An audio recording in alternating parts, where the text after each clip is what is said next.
Hello students, तो आज मैं आप लोगों को थोड़ा सा, ज़्यादा नहीं, बस थोड़ा सा ब्रीफ दूंगी सेल के बारे में। जैसे कि आप लोगों को पता है कि हमने क्लास 8th का अपना सीरीज़ स्टार्ट किया है पढ़ने के लिए, जिसमें हम लोग साइंस में चैप्टर 2 का थोड़ा सा इंट्रोडक्टरी पार्ट ख़त्म किया है।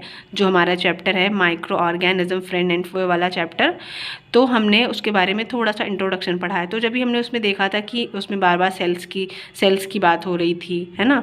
Sales, single cell, multicellular, है ना, ऐसे सारी चीज़ें हो रही थी उसमें। तो मैंने सोचा कि मैं सबसे पहले आपको सेल ही क्लियर कर दे रही हूँ। तो जो सेल होती है वो क्या होती है, हमारे लाइफ की फंडामेंटल यूनिट होती है। सबसे पहली बात, हमारी लाइफ की बिल्डिंग ब्लॉक होती है। जैसे हम अपने जैसे हम हमारे घर को बनाने के लिए ईंटों का इस्तेमाल करते हैं, एक एक ईंटों को मिला के एक एक ब्रिक से हमारा पूरा घर तैयार होता है, वैसे ही हमारे एक एक सिंगल सेल से हमारी पूरी बॉडी तैयार होती है। और हमारे बॉडी में billions of cells, million and billion of cells present होते हैं। ठीक है, तो हमारी लाइफ जो फंडामेंटल यूनिट है वो क्या है, हमारे लाइफ की सेल है। ठीक है, सेल हमारी लाइफ की फंडामेंटल यूनिट है। और सेल से मिलके क्या बनता है, अब बहुत सारे सेल मिलेंगे। ग्रुप ऑफ सेल्स को हम ज़्यादा क्लियरली बोले तो हम ग्रुप ऑफ सेल्स को हम क्या बोलेंगे, टिश्यू बोल सकते हैं। बोल सकते नहीं, बोलते हैं। ठीक है, टिश्यू बोलेंगे। अब बहुत सारे टिश्यू मिलेंगे तो वो क्या बनाएंगे, ऑर्गन। ठीक है, जैसे कि आपका किडनी हो गया, आपका लिवर हो गया, आपका हार्ट हो गया। ऐसे ही हमारे बॉडी में बहुत सारे ऑर्गन्स प्रेजेंट होते हैं। तो ग्रुप ऑफ सेल्स से मिलके क्या बना, टिश्यू बना। अब बहुत सारे टिश्यू मिलेंगे तो क्या बनाएंगे, ऑर्गन बनाएंगे। अब बहुत सारे ऑर्गन मिल जाएंगे तो क्या बनाएंगे, ऑर्गन सिस्टम। ठीक है, ऑर्गन सिस्टम से मिलके क्या बन जाएगा, ऑर्गेनिज्म। ऑर्गेनिज्म। और हम कल हमारा जो चैप्टर था उसका क्या नाम था, माइक्रो ऑर्गेनिजम्स। तो ऐसे माइक्रोब्स, देखो उसका क्या नाम था, माइक्रो ऑर्गेनिज्म। अब इसमें देखा जाए तो दो सेंटेंसेस मिले हुए हैं। माइक्रो हो गया सबसे पहला, माइक्रो मतलब क्या होता है, स्मॉल, या हम इसको और बोल सकते हैं टाइनी। टाइनी मतलब छोटा। ठीक है, और जो ऑर्गेनिज्म है, एक मिनट, इसको यहाँ नहीं लिखेंगे। हाँ, जो ऑर्गेनिज्म है वो क्या होता है, उसको हम बोल सकते हैं लिविंग बीइंग। Living being. ठीक है। अच्छा, अभी जब आप लोगों को, आप लोग केमिस्ट्री में पढ़ेंगे तो मैं उसमें बताऊंगी कि जो हमारी बॉडी है वो किससे मिलके बनी है, एलिमेंट से। यहाँ बॉडी नहीं एग्जैक्टली, हमारे आसपास जो भी चीज़ें हैं वो एलिमेंट से मिलके बनी हुई हैं। ठीक है, तो हम दो तरह की चीज़ें पढ़ रहे होते हैं। एक होता है लिविंग, मैं कंफ्यूज नहीं कर रही हूँ, मैं अभी आप आगे देखेंगे तो आपको समझ में आ जाएगा, लिविंग एंड नॉन लिविंग। ठीक है, नॉन लिविंग इसमें देखते हैं। तो जो लिविंग थिंग्स होती हैं, लिविंग बींग्स होती हैं, वो किससे मिलके बनी हुई होती हैं, सेल्स से।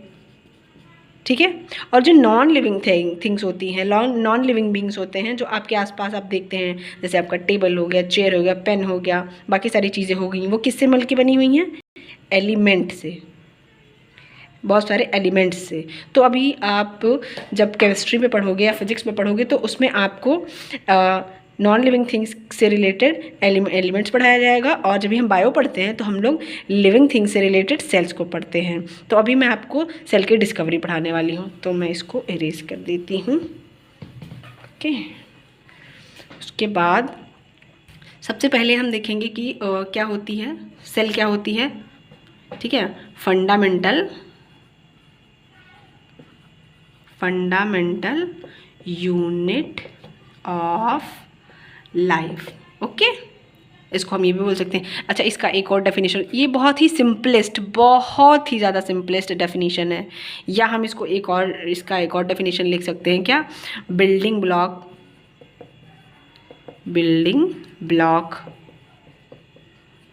ठीक है, बिल्डिंग ब्लॉक ऑफ, इसको हम बोल सकते हैं लाइफ।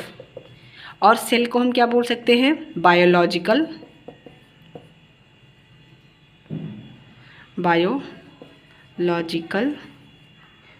ठीक है, बायोलॉजिकल यूनिट, या बायोलॉजिकल के साथ साथ हम इसको फंक्शनल भी बोल सकते हैं। ठीक है, फंक्शनल। Unit of life. अच्छा, मैं आपको इतनी सारी ये वाले जितने सारे टर्म्स मैं बता रही हूँ, क्यों बता रही हूँ, क्योंकि हमारे बुक्स में ये मेंशन होता है। कभी हमारी बुक्स में मेंशन होगा बायोलॉजिकल यूनिट ऑफ लाइफ, कभी हमारी बुक्स में मेंशन होगा फंक्शनल यूनिट ऑफ लाइफ, ठीक है, fundamental unit of life, building blocks of life, ऐसे करके बहुत सारे डेफिनेशंस या बहुत सारे टर्म्स प्रेजेंट होते हैं। तो मुझे ऐसा लगता है कि आपको इन सारे टर्म्स के बारे में क्लियरिटी होनी चाहिए। ओके, तो अभी हम सेल का जो डिस्कवरी है या डिस्कवरर है वो क्या वो पढ़ने वाले हैं। तो सबसे पहले एक साइंटिस्ट थे, ठीक है, इसको एक स्टोरी की तरह समझने की कोशिश करना तो तुम लोगों को अच्छे से क्लियर हो जाएगा। एक साइंटिस्ट थे, ठीक है, हम यहाँ से किसके बारे में, डिस्कवरी के बारे में पढ़ना शुरू करने वाले हैं, डिस्कवरी के बारे में, ठीक है, आ रहे ध्यान से। उसके बाद में सबसे पहले अगर आपको याद रखना है तो अगर आपसे पूछेगा कोई तो आप क्या बताओ कि सबसे पहले कौन से सेल को खोजा गया, लिविंग सेल और डेड सेल? तो आप क्या बोलोगे, डेड सेल, ठीक है। सबसे पहले डेड सेल की खोज हुई थी। कैसे हुई थी मैं अभी बता रही हूँ। किसने किया, तो एक साइंटिस्ट थे, जैसे कि उनका नाम था रॉबर्ट हुक। क्या नाम था, रॉबर्ट हुक, ठीक है। कौन से ईयर में किया उन्होंने, इन 1665। याद रखिएगा, ये बहुत ज़रूरी है।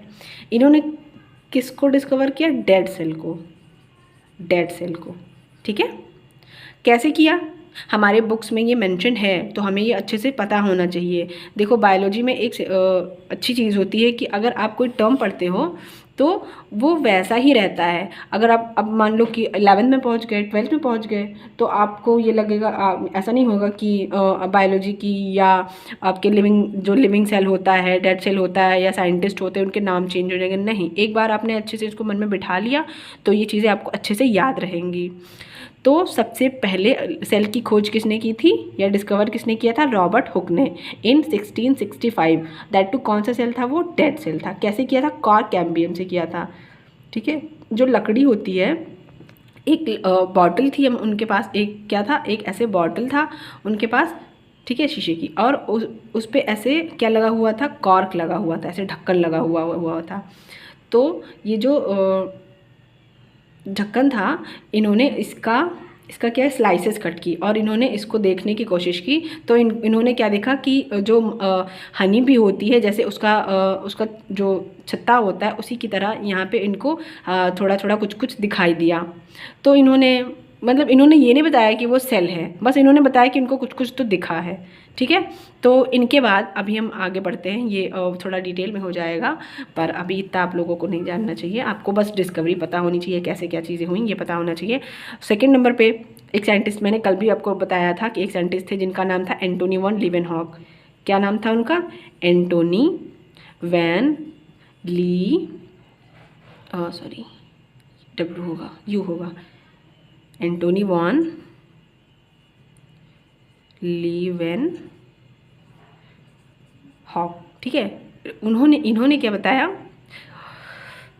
कौन से सन में, 1674 में, ठीक है। ध्यान रखिएगा, ये सारी चीज़ें ऐसी रहेंगी। उसके बाद में इन्होंने बताया लिविंग सेल के बारे में, ठीक है, लिविंग सेल के बारे में, ठीक। उसके बाद दो साइंटिस्ट और आए, थर्ड नंबर पे तुम्हारे दो साइंटिस्ट और आए जिनको हम बोलते हैं स्लाइडेन एंड श्वान, जिन्होंने किसके बारे में बताया, सेल थ्योरी के बारे में, सेल थ्योरी के बारे में, ठीक है। फोर्थ नंबर पे एक और साइंटिस्ट थे, रॉबर्ट, ये वाले रॉबर्ट नहीं है, ठीक है, अलग हैं, रॉबर्ट ब्राउन, ठीक है। इन्होंने क्या बताया, इन्होंने किस चीज़ की डिस्कवरी की, इन्होंने न्यूक्लियस की खोज की, ठीक है। ऐसे करते करते सारी चीज़ों की डिस्कवरी धीरे धीरे होती गई। अच्छा, ये वाले जो थे और ये वाले साइंटिस्ट जो थे, इन्होंने किसकी डिस्कवरी की थी, तो इन्होंने डिस्कवरी की थी किसकी, किसी को पता होगा, तुम लोग कमेंट में बताना, ठीक है, लेकिन मैं ही बता दे रही हूँ। इन्होंने डिस्कवर किया था प्लांट सेल को। किसको किया था? प्लांट सेल को। और ये वाले जो थे, इन्होंने किसको डिस्कवर किया था? एनिमल सेल को। ठीक है, तो अभी हम लोग क्या करेंगे? अच्छा, इस एक साइंटिस्ट और थे जिन्होंने बताया था कि एक सेल से दूसरी सेल कैसे बन जाती है। ठीक है, तो अभी 4 साइंटिस्ट आपको ये याद रखने हैं, इनका नाम, इन्होंने कब कब खोज किया था, किस किस चीज़ का किया था। तो ये अच्छा, एंटोनी वॉन लीवेनहॉक का मैंने अभी आपको इसमें से कुछ भी नहीं बताया है कि इन्होंने क्या किया था। अब सिर्फ इतना बताया कि इन्होंने लिविंग सेल बताया। कैसे किया था वो थोड़ी ब्रॉडर पिक्चर है, मैं वो आपको नेक्स्ट लेक्चर में बताऊंगी। एक और साइंटिस्ट का नाम मैं बताना चाहूँगी आप लोगों को 5th नंबर पे, रुडोल्फ विर्चो। ठीक है, क्या थे? Rudolf Virchow. ठीक है, इन्होंने क्या बताया था? इन्होंने ये बताया था कि जो सेल्स होती हैं वो कहाँ से, जो एक सेल है दूसरी एक, जो मतलब एक सेल, मान लीजिए एक सेल आ गई तो एक सेल से दूसरी सेल कैसे बनी। तो उन्होंने बताया the new cells arise from pre existing cell through the process of cell division. इन्होंने सेल डिवीजन के बारे में बताया था कि एक जो सेल है वो पहले से एग्जिस्ट कर रही सेल के डिवीजन से आई है। ठीक है, तो ये किसने बताया? रुडोल्फ विर्चो ने। तो अभी आपको बेसिक लेवल पे 5 साइंटिस्ट का नाम याद रखना इंपॉर्टेंट है, तो आप लोग इसको देखिएगा। उसके बाद में मैं अभी आपको नेक्स्ट लेक्चर में बताऊंगी कि एग्जैक्टली सेल के अंदर क्या होता है, सेल का कॉम्पोजिशन क्या होता है, अगर न्यूक्लियस है तो वो क्या है, माइटोकॉन्ड्रिया है तो क्या है वो। ठीक है, सेल के लिए वो कैसे फंक्शन करते हैं, ये सारी चीज़ें मैं आपको नेक्स्ट लेक्चर में पढ़ाऊँगी। तो अभी आप इतना देखिएगा। Okay, bye bye.